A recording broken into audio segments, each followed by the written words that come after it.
जब हम ये सोच सकें कि हम कहां जा रहे हैं, क्यों इस दुनिया में आए, क्या हमारा लक्ष्य है, क्या हमने पाया और क्या हमने खोया, कितना अवसर अभी हमारे पास बाकी है, कब जीवन की सांझ हो जाए। क्योंकि हम दौड़ रहे हैं और ये सोचने को तैयार नहीं कि क्यों दौड़ रहे हैं। लोग आपस में बात करते हैं कि मैं व्यस्त बहुत हूं, बिजी बहुत हूं, लेकिन कहां बिजी हूं, कहां मेरा समय चला जाता है, मुझे समझ नहीं आता। महिलाएं हालचाल बताते पति के विषय में यही कह देती हैं कि काम धंधा कोई नहीं पर बिजी बहुत है। तो कभी तो हम बैठकर सोचें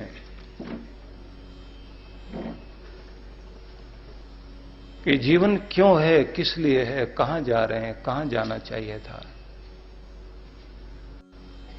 जो मैं कर रहा हूं क्या यही जीवन का लक्ष्य था। सभी के पास अपनी अपनी जिम्मेदारियां हैं,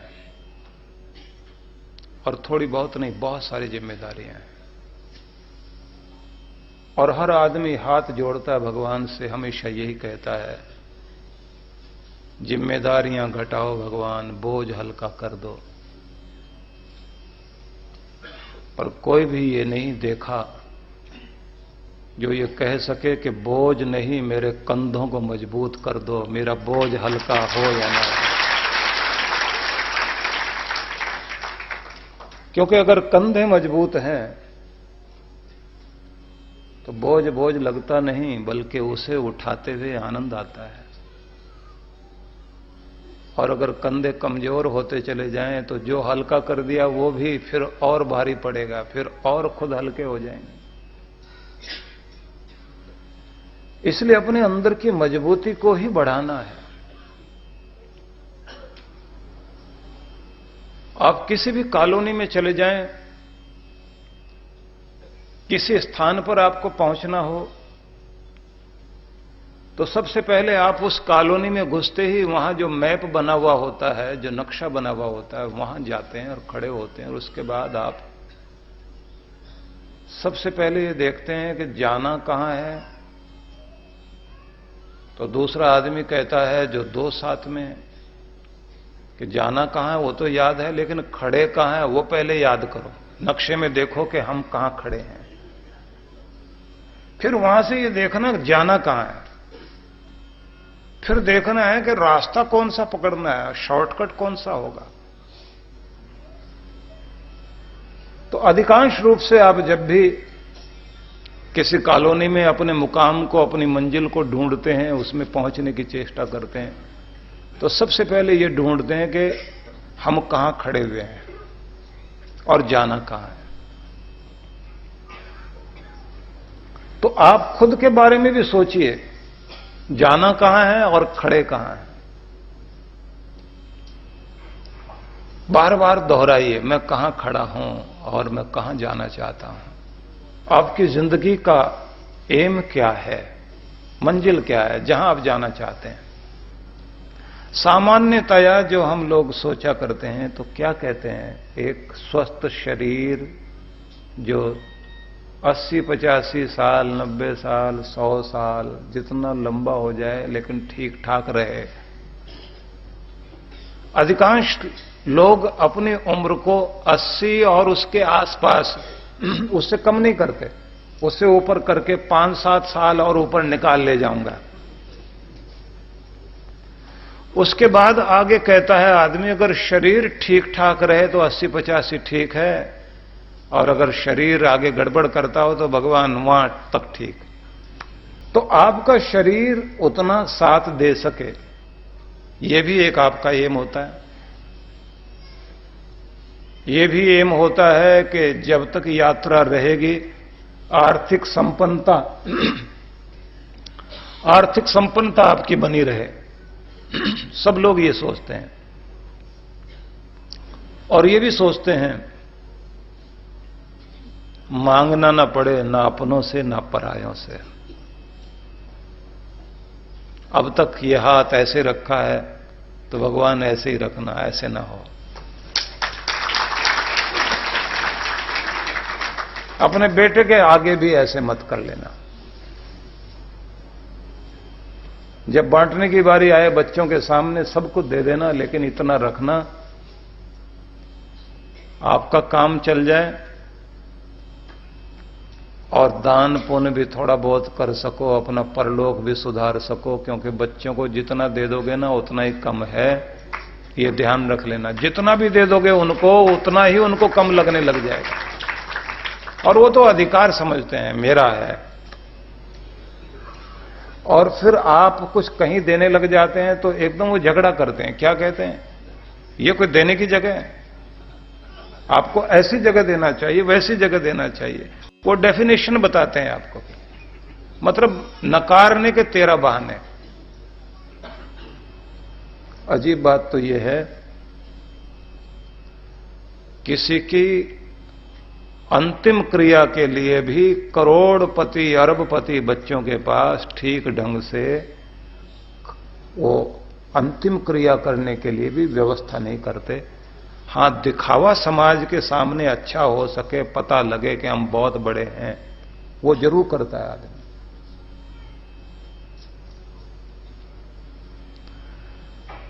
तो आपकी इच्छा होगी कि स्वस्थ शरीर जब तक आप जिए ठीक चल सके, साथ आप ये भी सोचेंगे आर्थिक संपन्नता रहे जब तक दुनिया में रहूं। आप ये भी सोचेंगे प्राणों में शक्ति बनी रहे, प्राण शक्ति साथ दे, हाँफने ना लग जाएं, सबल बने रहें, अंदर ताकत हो, जीवंतता हो। जब तक जिए तब तक जीवनी शक्ति अंदर रहे। और आप ये भी सोचते हैं कि जब तक रहूं संतुष्ट रहूं, खुश रहूं, संतुलित रहूं, बैलेंस में रहूं, और जब तक दुनिया में हूं मेरा मनोबल मजबूत रहे, न डरूं, न दबूं, न गिड़गिड़ाऊं, न शिकायती बनकर जीऊं, अंदर से मेरी प्रबलता बनी रहे। सबकी ये इच्छा होती है। आपका लक्ष्य इससे आगे भी है। आपका लक्ष्य यह भी है कि बौद्धिक स्तर से संपन्न आप रहे, मतलब अक्ल काम करती रहे, सूझबूझ काम करती रहे, निर्णय ठीक हो, ठीक डिसीजन हो, सही प्लानिंग होती रहे, हमारी बुद्धि, हमारी अक्ल, हमारी समझ आखिरी समय तक ठीक रहे। यहां तक हम लोग ज्यादातर सोचते हैं, फिर थोड़े से स्पिरिचुअल हो जाएं, थोड़े आध्यात्मिक हो जाएं, आध्यात्मिक विकास भी कुछ हो जाए, आखिर में उसके बारे में भी सोचते हैं, थोड़ा भक्ति में मन लग जाए, भगवान की कृपा बनी रहे। इनके साथ में हर आदमी एक चीज और सोचता है, मेरा परिवार, प्रेम प्यार एकता बनी रहे, बिरादरी में नाम रहे, मैं अपने घर परिवार में ठीक ठाक रह सकूं। ये भी आपका लक्ष्य होता है। सामाजिक क्षेत्र में आपकी प्रतिष्ठा हो, मान सम्मान बना रहे, लोगों में ऐसी कुछ भावना रहे कि हां ये हमारी बिरादरी का, हमारे समाज का अच्छा इंसान था, तो वो भी एक चाहत होती है आदमी की। ये कुल मिलाकर आपके जीवन के 5-7 लक्ष्य होते हैं जिनके बारे में आप सोचते हैं। अब प्रश्न ये आएगा कि जो आप सोचते हैं इसके संबंध में आप क्या करते हैं। जो मैंने अभी आपसे बताया, ये जो आपके दायित्व हैं, ये जो आपका गोल है, ये जो आपका टारगेट है, जो आपने मंजिल बनाई, जो आपने अपना लक्ष्य बनाया, इसे पाने के लिए क्या आप कर रहे हैं? बस थोड़ी देर आपको एकाग्र होना ही पड़ेगा, और अगर गर्मी लग रही है तो थोड़ा एसी बढ़ जाएगा, और जिनके पास मोबाइल फोन है वो भी अपना जरा शांत रखें, और जिनके बच्चे इस समय घुटन महसूस कर रहे हैं तो वो भी थोड़ी सी चेष्टा करें कि बच्चों को लेकर या तो पीछे खड़े हो जाएं, क्योंकि बच्चों को भी सत्संग नहीं समझ में आएगा। तो चर्चा करते हैं आगे।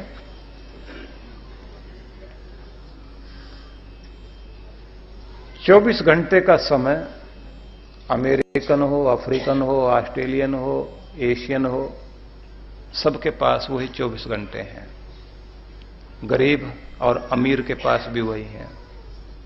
एक महान पुरुष के पास भी वही दिन के 24 घंटे ही होते हैं। एक नेता अभिनेता के लिए भी, एक मूर्ख और एक ज्ञानी के लिए भी। इसी में जिंदगी चलेगी,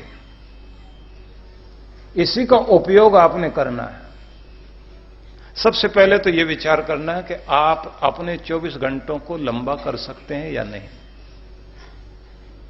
वो तो लंबे नहीं हो सकते। जो हैं उनका उपयोग आप कर सकते हैं। महत्वपूर्ण बात यह कि आपका समय कौन चुराता है। जहां आपका समय खराब होता है उस पर ध्यान दें और उसे ठीक करना शुरू करें। बेकार के फोन, बेकार के मैसेज, बेकार की बातचीत, बेकार में लोग जो आपके साथ आकर आपका टाइम खराब करते हैं, या आपके मन में उठने वाले लगभग 60,000 विचार रोज मस्तिष्क में आते हैं। हर रोज 60,000 के लगभग विचार आते हैं, जिनमें से आश्चर्यजनक बात है कि 90% पुराने वाले होते हैं, पिछले वाले। वही पिछले वाले चले आ रहे होते हैं और उसी में आपका मन हर समय घिरा रहता है। अब देखने की बात है कि आपके पास मस्तिष्क में एक फिल्टर है जो ये चेक कर सकता है कि कितने अच्छे सकारात्मक पॉजिटिव विचार हैं और कितने नेगेटिव हैं, कितने आपके लिए उपयोगी हैं और कितने निरुपयोगी हैं, कितनों को हम रखें और कितनों को हम ना रखें। तो ये आप अपने दिमाग में अगर सोचेंगे, अगर आपको थोड़ा समय मिले तो सोचिए, तो आपको पता लग जाएगा ये गलत विचार, बेकार के विचार, ये मुझे शक्ति देने वाले नहीं है, इनको मैं बाहर करूंगा, उन्हें निकाल दीजिए बाहर। और जो कीमती विचार हैं उन्हें मस्तिष्क में रखिए, और वो बिल्कुल ऐसे होंगे जैसे घर के अंदर बेकार की चीजें आपने भर के रखी हुई हों। जैसे उनको हटा देते हैं तो आपका घर सजने लगता है, घर में सांस लेने के लिए जगह हो जाती है, तो उस समय आपका घर गाता गुनगुनाता हुआ नजर आता है। मस्तिष्क में सही विचारों के लिए जगह रखिए, उनमें से भी चुनाव कीजिए कि कितने और उपयोगी हो सकते हैं। जिन विचारों के द्वारा आपको ताकत मिलती हो उन विचारों को लाओ। भय के विचार हटाइए अपने अंदर से, निराशा के विचार हटाइए। आलोचना किसी ने कर दी आपकी तो दुनिया है वो तो करेगी, हटाएं वो विचार। किसी ने आपके लिए निंदाजनक कड़वे शब्द, अपशब्द कुछ भी कहे हों, वो आपके दिमाग में बार बार घूमते हैं, उन्हें हटा लीजिए, अपने को शांत कीजिए। और एक चीज सोचिए, इस दुनिया में अलग अलग मेंटल लेवल के लोग हैं, मानसिक स्तर लोगों का अलग अलग है। कोई जानवर की तरह से, कोई इंसान की तरह, कोई देवता की तरह बात करता है, कोई ऋषि मुनि की तरह बात करता है, कोई राक्षस की तरह बात करता है। तो जैसे जैसे दुनिया बात करने वाली है, आप उनके लेवल में मत जाइए, अपने आप को उनके स्तर पर मत ले जाओ। जिसको से जो उम्मीद होती है वो वही काम करेगा।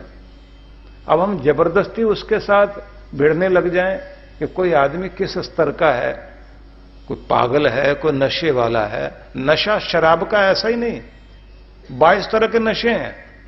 धन का नशा भी है, पद का नशा भी है, जाति का नशा भी है, उम्र का नशा भी है, सौंदर्य का नशा भी है, तरह तरह के नशे हैं।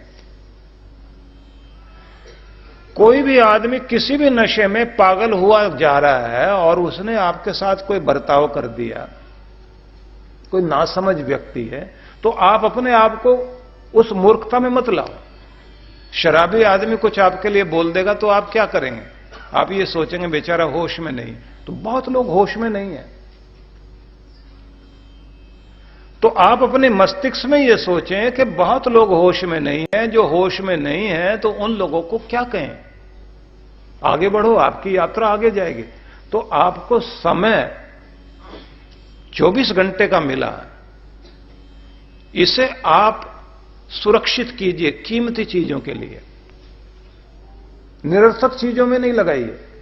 और अपने मस्तिष्क में उठने वाले जितने विचार हैं उनमें थोड़ा अंतर करते चले जाएं। देखें कि शुभ विचार कौन से हैं। सत्यम शिवम सुंदरम। आप देखते हैं मंदिर में आप बैठते हैं तो आपके मंदिर में आपने फूल लिया, एक पोथी जो आप पढ़ते हैं वो आपके हाथ में। तो दुनिया की सबसे सुंदर चीज क्या है भगवान ने जो दुनिया में बनाई? फूल। वो तो सुंदर है ही। और जो पुस्तक आप मंत्र पाठ कर रहे हैं वो सत्य है। और जो सामने है वो तो शिव है ही है। तो सत्यम शिवम सुंदरम आपके मंदिर में होता है तो मस्तिष्क में भी रहना चाहिए। मस्तिष्क में ये कि सुंदर विचार और परम शिव की ओर हमारी यात्रा, और सिद्धांत जो आपकी विचारधारा है वो अगर सही है तो वो सत्य है। उस सत्य को शिव की ओर ले जाने की चेष्टा करें तो जिंदगी सुंदर बननी शुरू हो जाती है। जीवन को सुंदर बनाना चाहते हो तो रास्ता ये है। तो सार में हम बात को समझें कि मैंने जो कहा, मैंने आपको कहा जीवन क्षणिक है लेकिन बहुत मूल्यवान। इस जीवन को हमें कुछ लक्ष्यों में लगाना है। हम पहचाने हम कहां खड़े हैं और हम जाना कहां चाहते हैं। अधिकांश रूप से हम लोग शरीर के स्वास्थ्य पर, आर्थिक संपन्नता पर, प्राणों के बल पर, मनोबल को बढ़ाने पर, बौद्धिक क्षमता को विकसित करने पर, आत्मिक शक्ति को बढ़ाने पर, पारिवारिक जिम्मेदारियों को पूरा करने में और प्रेम पूर्वक जीवन जीने में लक्ष्य मानते हैं। और इस लक्ष्य को पूरा करने के लिए हमें भगवान ने समय दिया। समय सबके पास 24 घंटे का ही होता है। महान पुरुष लोग उसका उपयोग करके शिखर तक पहुंचते हैं, मूर्ख लोग उसका दुरुपयोग करके अपना समय खराब करते हैं। तो यहां तक आपने अभी तक समझा, क्योंकि मैं दोबारा इसलिए रिपीट किया कि आप समझ सकें हम कहां से चले और कहां जा रहे हैं और क्या समझना चाहते हैं। क्योंकि आज का प्रवचन कुछ अलग अंदाज में है। मैं चाहता हूं कि एक जीवन के लिए ऐसा पाथेय आपको मिल जाए। रास्ते का जो भोजन होता है उसे पाथेय बोलते हैं। एक पाथेय आपको मिले कि जो इस जीवन यात्रा में आपकी जो भूख है उसे शांत कर सके, इसलिए वो देना चाहता हूं। आपको बताया कि मस्तिष्क में 60,000 विचार आते हैं जो आपके मन के रोड पर इतना बड़ा ट्रैफिक जाम कर देते हैं कि आप उसमें खो के रह जाते हैं। आपकी खुशबू खो जाती है, आपकी जिंदगी खो जाती है। तो आपको क्या करना? छटनी करनी है, गलत विचारों को हटाना है, नकारात्मक विचारों को हटाना, शुभ के लिए जगह बनानी। यहां तक आप समझ गए। सत्यम शिवम की, सुंदरम की खोज करनी है।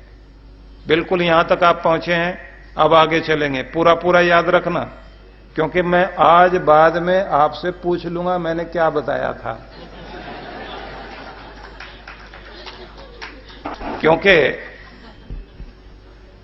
जिंदगी लम्हों में बटी है, मिनटों में बटी है। अगर मैं आपको 1-1.5 घंटा 2 घंटे का समय दे रहा हूं तो ये समझिए अपनी जिंदगी का 2 घंटे दे रहा हूं, अपनी जिंदगी का कुछ हिस्सा आपको दे रहा हूं, तो मेरी जिंदगी कुछ तो कीमती होगी। इसका मतलब ये भी हुआ कि मैं आपकी जिंदगी को भी कीमती बना देना चाहता हूं। तो थोड़ा आगे बढ़ेंगे हम। नकारात्मक विचार आपकी शक्ति को तोड़ते हैं, सकारात्मक विचार आपकी शक्ति बढ़ाते हैं। इसे समझने के बाद पहले ही समझ लें कि सकारात्मक विचार क्या होते हैं और नकारात्मक क्या होते हैं, क्योंकि जब तक ये नहीं समझ में आएगा तो आप उनमें दोनों में भेद नहीं कर पाएंगे। जिसमें आप नहीं है, ऐसा ना हो जाए वैसा ना हो जाए, जिसमें नहीं लगाते हैं ना, वो नकारात्मक विचार है। मेरे पास ये नहीं है, मुझे गुस्सा ना आ जाए, मुझे भय ना लग जाए, मेरा चीज ना खो जाए, मेरे पास ये ना हो जाए, मेरे साथ ये ना हो जाए, ये जो भी नहीं है वो सब नकारात्मक है। और जितने में सकारात्मक, इतना तो है, जो नहीं है वो देखा जाएगा, पर इतना तो दिया भगवान ने, यहां तक तो चलो पहुंच गया, ये चीजें तो प्राप्त हो गई, चलो बच्चा तो पास हो गया, चलो पति कम से कम ठीक समझ तो लेता, गुस्सा करता पर बाद में रियलाइज करता, इतना तो है। तो जो आप कह रहे हैं ना, जिसमें आप संतुष्ट होते हैं, जिसमें आपके अंदर सकारात्मक जो पॉजिटिव थिंकिंग है, वो आपके लिए उपयोगी है। तो नकारात्मकता को हटा देना। एक मजे की बात और ध्यान देना, प्रार्थना करने बैठे आप, बैठते हैं मंदिर में, मंदिर आपका वातावरण बनाता है, मंदिर माध्यम है इस सारे संसार का और संसार में छिपी हुई शक्ति की तरफ जाने का। लेकिन जाता आपका मन, आपका हृदय, और वहीं आपकी चेतना विराजमान है, और वहीं परम चेतना परमात्मा विराजमान है। तो ध्यान देना अब जो मैं बताने लगा हूं। अगर आप प्रार्थना कर रहे हो, भगवान मेरा काम बन जाए, मेरा काम बन जाए, मुकदमा जीत जाए, अब उसके बाद आप बोल तो ये रहे हैं मुकदमा जीत जाए, और मन क्या कह रहा है, पता नहीं भगवान सुनते हैं या नहीं सुनते हैं, पता नहीं काम बनेगा या नहीं बनेगा, नहीं बनेगा। मन उसी को पकड़ लेगा, नहीं बनेगा, नहीं बनेगा, नहीं बनेगा। और भगवान भी पकड़ लेंगे, जब तुझे भरोसा नहीं तो मैं क्यों दूं।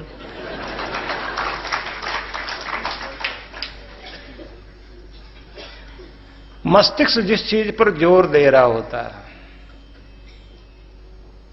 वो पकड़ी जाती है चीज। यूनिवर्स जो है, अस्तित्व तो उसे पकड़ लेगा। देर हो सकती है पर बात तो बनेगी। तेरी देर का मतलब मेरे मालिक इनकार नहीं है, बात तो बनेगी।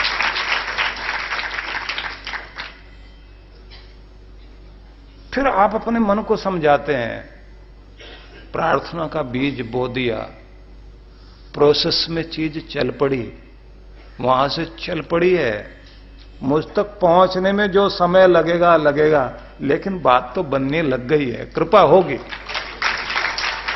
ये विश्वास जब आपके मन में आने लग जाता है तो ध्यान रखना चीजें पूरी होती हैं।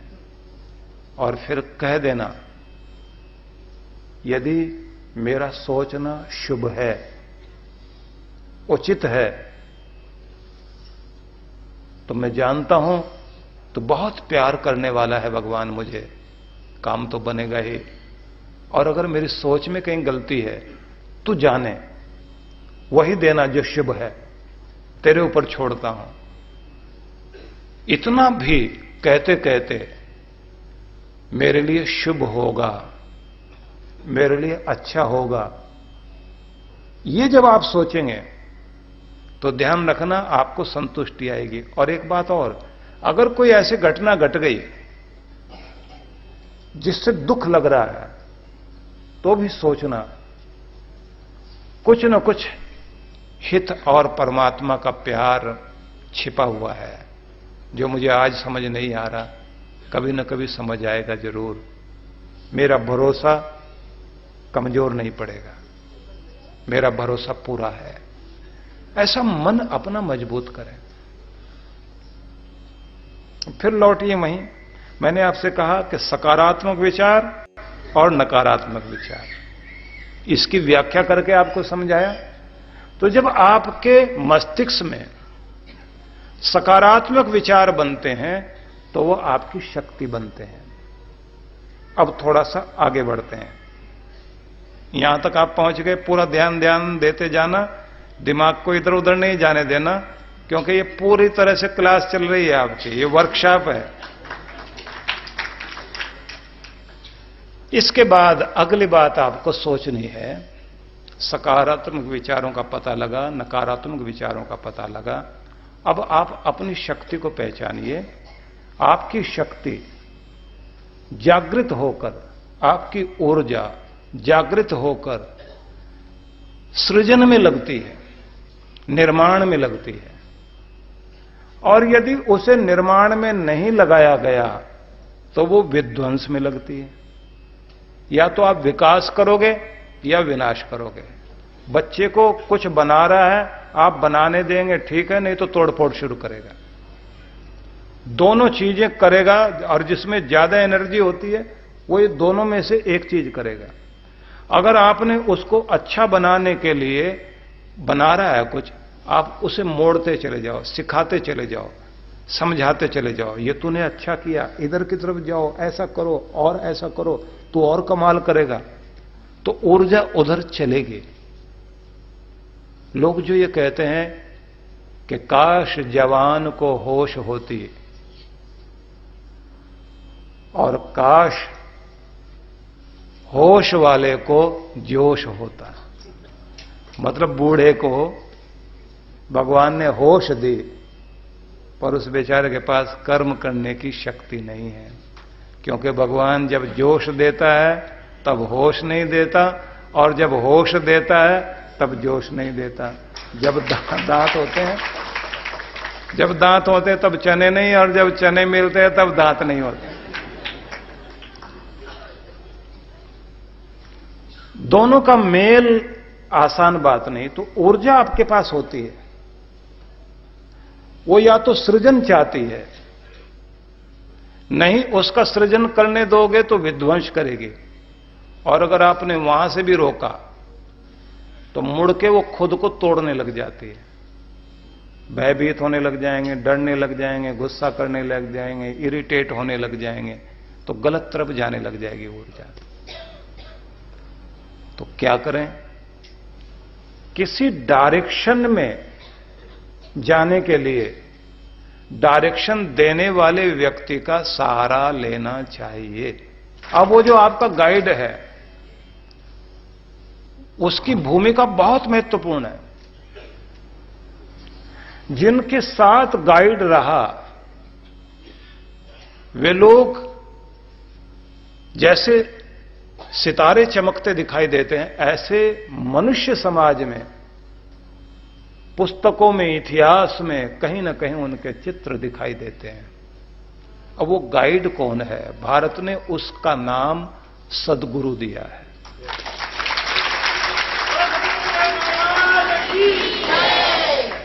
जिसके माध्यम से आपका आध्यात्मिक, भौतिक सब तरह का विकास हो सके। अब सोचने वाली बात, हर व्यक्ति के अंदर प्रेरणा जागती है कि मैं कुछ बनूं, मैं कुछ करूं, लेकिन वो थोड़े समय के बाद बुझ जाती है और व्यक्ति वहीं रुक जाता है। दूसरी बात, हम यहां से सुन के जाएंगे, मैं जो सुना रहा हूं मैं आपको याद करा दूंगा, पक्कम पक्का पूरा याद करा के छोड़ूंगा, ठीक है। लेकिन उसके बाद आप संकल्प भी अपने मन में दोहराएंगे कि नहीं, जो बताया गया बिल्कुल ठीक है, जो बताया गया मेरे लिए उपयोगी है, जो बताया गया है हजारों सालों के ऋषियों के अनुभव के बाद, चिंतकों के अनुभव के बाद, और इस समय के आधुनिकतम विज्ञान और मनोविज्ञान के अनुरूप विचार हैं। आज का जो मॉडर्न साइंस है उससे पूरा मेल खाते हुए विचार हैं, तो आपको पसंद आ जाएंगे, आप संकल्प भी कर लेंगे, फिर भी गड़बड़ होगी। क्यों, उसे समझना। आप जोश में आके शुरू कर बैठे, लेकिन बीच में रुकेंगे प्रेरणा के अभाव में। लगातार प्रेरणा चाहिए आपको। दूसरी गड़बड़ कहां होती है, आपकी पुरानी आदतें जोर मार जाएंगी और आपको खींचकर वहीं लाकर खड़ा कर देंगे जहां आप पहले खड़े थे। पुरानी आदतों से जीतना आसान बात नहीं है। पुरानी आदतें इतनी ताकतवर होती हैं, आदमी को खींचकर वहीं खड़ा कर देती हैं, और उसके बाद आदमी क्या कहता है, जो किस्मत में था ना वो मिल गया, अब अपना कुछ नहीं होने वाला। कुछ लोग क्या कहते हैं, कागज पे लिख के देते हैं, आपने जो बताया बहुत अच्छा बताया, जो समझाया बहुत अच्छा समझाया, लेकिन हम क्या करें, अगर मगर किंतु परंतु हम नहीं सुधरेंगे, करिए क्या करोगे। क्यों, अपने बस की बात तो है नहीं। क्यों ऐसा होता है, क्योंकि पुरानी आदतों का प्रभाव इतना भारी होता है आदमी के ऊपर, वो गुस्सा नहीं करेगा इस बात के लिए सबके सामने कसम खाएगा। बहुत गुस्सा करने वाले एक पादरी को सबने, जितने भी बड़े बड़े बिशप थे, उन्होंने सबने इकट्ठे होकर के सबके सामने एक साथ बोल दिया कि इससे बढ़िया व्यक्ति कोई नहीं होगा, बड़ा ज्ञानी है, किताबें भी लिखता है, अच्छी बातें बोलता है, लेकिन गुस्सा करके सब काम बिगाड़ देता है। तो इसको इस समय अगर ये संकल्प करे सबके सामने, तो इसका गुस्सा छूट सकता है। और कभी कभी मुंह से इसके गाली भी निकलती है, तो वो भी छूट जाएगी। तो उसने उसी समय जो सबसे हेड था उनका, उसने खड़े होकर कहा कि देखिए, आप यहीं सबके सामने कसम खाओ, आज के बाद आप गुस्सा नहीं करोगे। उसने कहा, आज के बाद नहीं, अभी से कसम खाता हूं, आज से अभी से गुस्सा नहीं करूंगा, गाली भी नहीं किसी को दूंगा। तो सब लोगों ने बहुत आनंद मनाया और उसके बाद कहा कि चलिए अब पार्टी देते हैं आपके लिए। पार्टी हॉल में चले गए और जैसे वहां सब बैठ गए तो इनसे कहा कि आप थोड़ा सा अपने बढ़िया कपड़े पहन के आइए, आज आपका नागरिक स्वागत भी हम लोग करना चाहते हैं, सब नागरिकों की तरफ से सम्मान व्यक्त करेंगे। तो सबने अपने अपने गुलदस्ते सजा लिए और ये माला और फूल गुलदस्ते सब लेने के बाद इसने कहा कि आप लोगों के सामने जो मैं आज संकल्प किया है, ये संकल्प मेरा पूर्ण जरूर होगा, क्योंकि इतनी शुभकामनाएं सबकी मेरे साथ में है। एक ही तो कमजोरी है, आज से मैंने छोड़ दी वो, और आप लोगों का इतना इतना प्यार मेरे साथ है। और उसके बाद कहा कि आप कृपया भोजन ग्रहण कीजिए। तो भोजन लगा हुआ था। यह व्यक्ति भी चलता हुआ, झूमता हुआ, आनंद के साथ आगे बढ़ रहा है, और इधर एक सूप का डोंगा हाथ में लेकर बैरा उधर से चला और साहब के चोगे पर, पादरी साहब का जो चोगा था, लंबा सा चोगा, उस पे उसका पांव पड़ा और पूरा सूप नीचे से ऊपर तक कपड़ों पर फैल गया। अब इसने कहा, एक ही तो कमाल का ये चोगा था जो मैं पहन के यहां आया, यही इसने खराब कर दिया। उसने दांत पीसने शुरू किए और अंदर अंदर जितनी गालियां दे सकता था वो सब दी, और जितने लोग थे वो सब खड़े हुए देख रहे हैं, अब मुंह से निकलेगा कुछ, अब तो गाली देगा। और ये लाल पीला होता जाए, गुस्से में ऐसे फुंकारने लग गया जैसे कभी आप देखते हैं ना लाल कपड़े को देखकर वो जो होता है, और मन मन में सोच लीजिए जो होता है, जैसे वो फुंकारता है वैसे इसने फुंकारना शुरू किया। अब इतनी देर में वो जो बड़े बड़े पादरी थे और उधर के जो बिशप वगैरह थे वो भी चल के आ रहे थे। इसने देखा कि वो देख के क्या कहेंगे। अब सब लोग देखो बेचारे का क्या हाल किया। और कुछ लोग ऐसे मौके पर गुस्सा बढ़ाने का काम बहुत अच्छे से करते हैं। देखो इतने बढ़िया कपड़े पहने हैं, कितने अच्छे लग रहे थे, कितना बढ़िया मान आपका हुआ था, और इसने सोचा भी नहीं। देखिए देखिए क्या करा इसने, और देखिए कितना कैसे फैल गया, और ये तो जल्दी ठीक होने वाला नहीं, ये तो सूट गया आपका, ये तो आज के बाद तो अब आपके काम का नहीं है, आप ड्राई क्लीन करा लेना, कुछ नहीं होने वाला। इधर से देखें उधर से, और उस आदमी को तो जो है ना उसका जो जैसे बसरी का प्राणायाम करते हैं ना, ऐसे इसका सांस चलना शुरू हो गया। उसके बाद एक पहलवान जैसा आदमी आया, उसने कहा मुझे बताइए बात क्या है। बोले ऐसा है, इस आदमी को पकड़ो, हड्डियां तोड़ो, और जो उठा के पटक सकते और 2-4 गालियां दे सकते हो दो, क्योंकि मैं तो कसम खा बैठा है, पर मेरी तरफ से काम पूरा कर देना आज। अगर तू मुझे मानता है,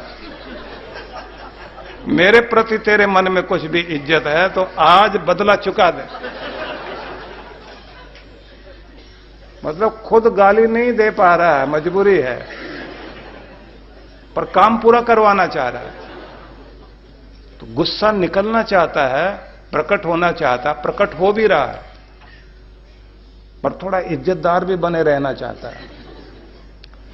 अब इस बात से आप जरा सोच के देखिए कि हम जो आदतें पाल चुके हैं, कसम खाने के बाद भी वो नहीं टूटती, वो वहीं की वहीं रहती हैं, वो तो इधर उधर जाती नहीं। तो क्या करना चाहिए? एक अच्छी आदत पालने के लिए 21 दिन अभ्यास करो अच्छी आदत का, वो आदत आपकी हो जाएगी। लेकिन एक बुरी आदत को खदेड़ने के लिए, निकालने के लिए 42 दिन लगातार अभ्यास करना पड़ेगा। 42 दिन डबल समय लगाना पड़ेगा। लगातार 42 दिन आप प्रयास करेंगे तो यह ध्यान रखना कि वो आदत फिर धुल जाएगी, और अपने आप को शाबाशी देते जाना कि भगवान की दया से यह अच्छी बात हुई कि मैं अपना मालिक बनता जा रहा हूं, अपनी आदतें सुधारता जा रहा हूं। इस सुधारने का लाभ मुझे खुद होगा कि मुझे स्वयं पर नियंत्रण करना आ गया है, मैं खुद का मालिक हो रहा हूं, मेरा विकास हो रहा है, मेरे अंदर शक्ति बन रही। तो आपकी ऊर्जा जो सकारात्मक कार्यों में, सृजन में लगने लग गई, उसके बीच में जहां बाधाएं आ रही थी पुरानी आदतों के कारण, उसे आप 42 दिन का अभ्यास करते करते उसे ठीक कर लेंगे। तो उसका तरीका क्या है? जैसे आपको अपना आलस्य जीतना है, तो सबसे पहले बिस्तर को जीतना सीखें। बिस्तर आपको पकड़ता है, 6 बजे अलार्म लग गया था, आपका बज गया, और अलार्म बजने के बाद आपको उठ जाना चाहिए। आप सोचते हैं 5 मिनट बाद उठ जाएंगे, और ऐसे सोचते सोचते आपको घंटों बीत जाते हैं। आपको उस समय एकदम ताकतवर बनना है कि इस समय आलस्य हावी होना चाहता है, आलस्य नहीं जीतेगा, मैं जीतूंगा। जब आप ये सोच लेते हैं तो निश्चित ही आप बिस्तर पर विजय प्राप्त करेंगे। उसे फेंकेंगे और नीचे उतरेंगे, पार्क के चक्कर काट के आएंगे, और थोड़ी देर बैठकर कहीं योगा, फिजिकल एक्सरसाइज वगैरह करेंगे, थोड़ा प्राणायाम करेंगे। स्नान आदि करने के बाद थोड़ा समय बचेगा, भगवान का नाम भी ले सकेंगे। और अगर हो सका तो आप सोचेंगे किसी अखबार को पढ़ने से पहले परमात्मा का संदेश पढ़ लिया जाए, मन में कोई अच्छे विचार भर लिए जाएं, तो कोई पुस्तक पढ़कर, और फिर जब आप नाश्ता करके उठते हैं तो आपको खुद लगेगा आज की सुबह स्वर्णिम प्रभात बनकर मेरी जिंदगी में आई, और भगवान करे ऐसा रोज बीते। तो आलस्य को जीता आपने, समय का उपयोग शुरू किया, मधुरता और शालीनता, पवित्रता मस्तिष्क में भरनी शुरू की। अब आप धीरे धीरे शुभ की ओर चल पड़े। शक्ति जो आपकी है, ऊर्जा आपकी शुभ की ओर चल पड़ी, क्योंकि शक्ति को शुभ मतलब शिव, शिव की ओर ले जाना है। अच्छाई की तरफ ले जाना, निर्माण की तरफ ले जाना, कुछ बनने के लिए ले जाना। जब आप ऐसा सोचेंगे तो परिणाम क्या होगा? पहला उद्देश्य था आपका शरीर से सक्षम बनना, तो आप अपनी रुकावटों पर, बाधाओं पर, आदतों पर विजय पाने लग गए। कितना सारा समय आपके हाथ से निकल गया। आप सोचते थे सैर करेंगे, प्राणायाम करेंगे, योगाभ्यास करेंगे, अपने आप को ध्यान देंगे, अच्छा खाना खाएंगे। एक शब्द यूरोपियन लेखकों के पुस्तकों में मैंने पढ़ा, जिसमें वो ये कहते हैं कि जब आपका भोजन आपके सामने आता है तो आप, क्योंकि उनकी भाषा ऐसी है, उनके शब्द थोड़े अलग तरह के होते हैं, वो कहते हैं आपका खाना मुर्दा है या जिंदा है, उनके शब्द इस तरह के। तो उसके बाद आगे लिखा था मुर्दा और जिंदा से मतलब क्या है? कहते हैं अगर उसका पोषक तत्व बार बार गर्म करने से जला दिया आपने तो फिर आपका खाना मुर्दा, और अगर आपके खाने का पोषक तत्व सुरक्षित है तो वो खाना जिंदा खाना है जो आपको जिंदगी देगा और आपको जिंदा बनाए रखेगा। इसलिए आपको खाना भी वो खाना है जो आपको जिंदगी दे। सिर्फ पेट भर देना और स्वाद आ जाए ये मतलब नहीं होना चाहिए। तो शरीर का स्वास्थ्य ठीक रह सके ये पहला उद्देश्य था। आर्थिक संपन्नता यह भी एक मकसद है आपका।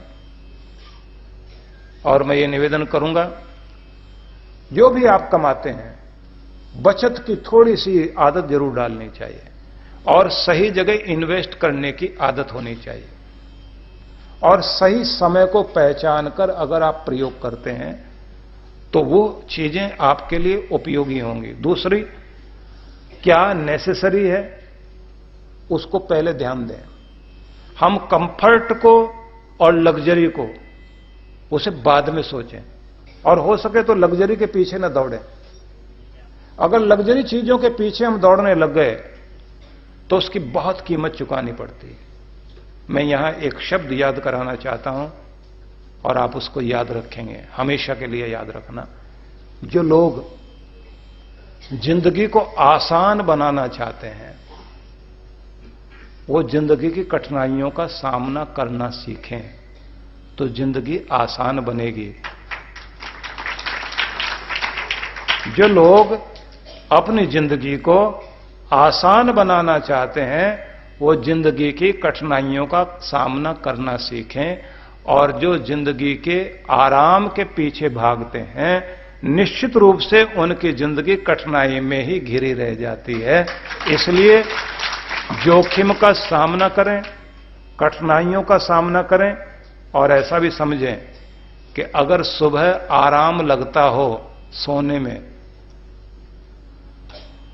और जैसा कैसा खा लेने में आराम लगता हो तो ये समझ लीजिए उस आराम से हम जिंदगी को कठिनाई में डाल रहे हैं। जैसा कैसा खा लेंगे, आराम आराम करते रह जाएंगे। और अगर हम सुबह कठिनाई में अपने को डालते हैं, मतलब आलस्य त्याग कर सुबह एक्सरसाइज करने जाते हैं और स्वाद को छोड़कर जो उपयुक्त है उसे खाते हैं, तो खाने में उतना स्वाद तो नहीं आ रहा, लेकिन जब सेहत आपकी बनती है तो जिंदगी भर स्वाद चलता है। और जब आप सुबह जाग करके एक्सरसाइज करते हैं, अपने समय का ठीक पालन करते हैं, तो जिंदगी आपकी आसान बनती है। कठिनाई में रहने से, कठिनाइयों पर विजय पाने से जिंदगी आसान बनती है, और आसानी के पीछे भागने से जीवन कठिन बनता है। बस इस बात को हमेशा याद रख लीजिए कि आराम पसंद बनोगे तो जीवन कठिन बनेगा, और अगर आराम पसंद नहीं बनोगे तो जीवन जरूर आरामदायक हो जाएगा। इस बात को अगर आपने ध्यान में रखा तो आप कठिनाइयों से भागोगे नहीं। और दूसरी बात इसी के साथ और जोड़ लीजिए, हर कठिनाई शुरू में कठिन लगती है, बाद में वो आसान हो जाती है। हर कठिनाई शुरू में कठिन लगती है, बाद में वो आसान हो जाती है, और जैसे ही वो आसान हो जाती है तो जिंदगी भी आसान हो जाती है। अब इस फार्मूले को, इस सूत्र को ध्यान में रखना। और घड़ी मैंने देख ली, 3 मिनट बचे हैं, तो सब गड़बड़ हो गई। अभी तो बहुत बताना है, तो 5-7 मिनट आपके और लेंगे, चलेगा? अब आपको सूत्रों की भाषा में बताता हूं जल्दी जल्दी, जिससे आपको ध्यान में रहे कि ये जो जीवन के उद्देश्य हैं, आर्थिक संपन्नता भी पानी है आपको, शरीर भी स्वस्थ रहे, कमाओ, अवसरों का लाभ लो और सकारात्मक सोचते हुए चलो। और एक चीज खास याद कर लो, बच्चे को धन देकर अमीर बनाने की चेष्टा करोगे तो कभी भी पैसा खत्म हो जाएगा और वो गरीब हो जाएगा। पैसे देकर अमीर मत बनाओ, पैसा कमाना सिखाकर अपने बच्चे को सदा के लिए अमीर बना दीजिए।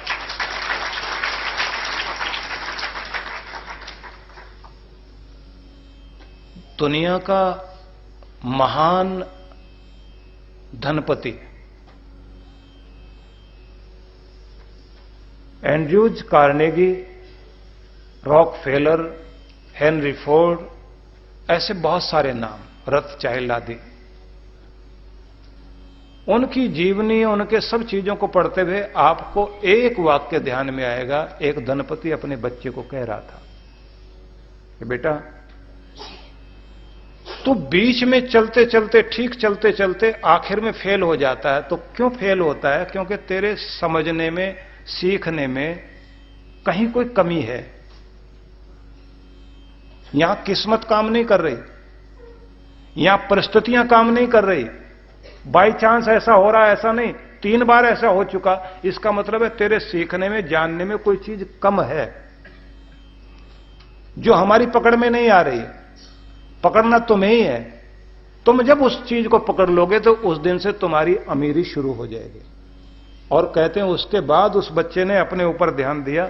एक दिन उसको समझ में आ गया कि मैं क्या ऐसी गलती करता हूं जिसकी वजह से वहीं से घूम के वापस आ जाता हूं।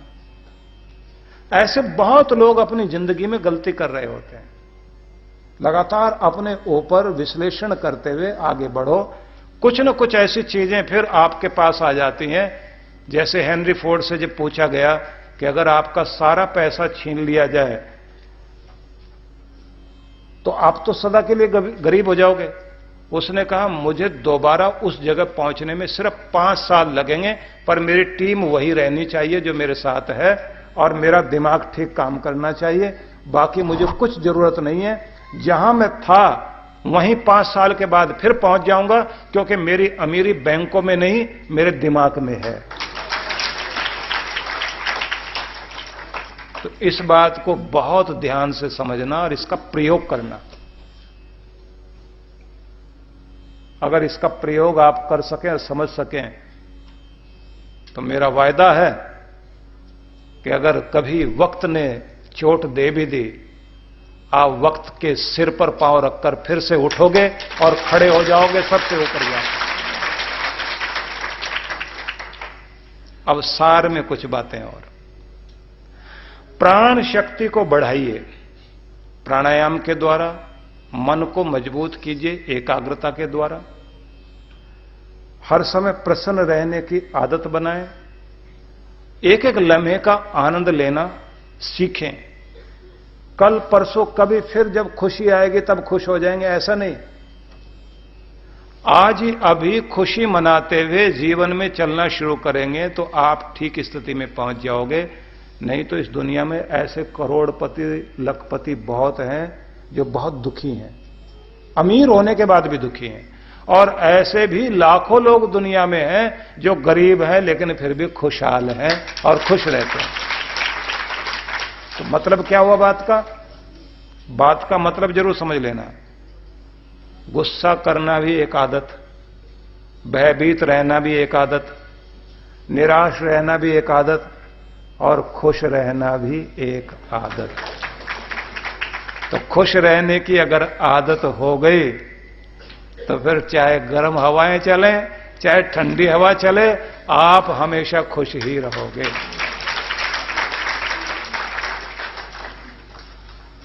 तो हमने सीखा एनर्जी को सही दिशा में मोड़ने से विकास की यात्रा चलेगी, नहीं तो वो विध्वंस की तरफ आती है। यदि वहां से भी रोक लिया तो डिप्रेशन में, डर में, निराशा में, चिंता में, दबाव में हमारी ऊर्जा जाने लग जाती है।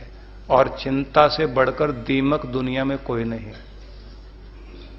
बड़े से बड़े पेड़ को आंधी तूफान नहीं गिरा पाते, लेकिन दीमक जरूर गिरा देती है।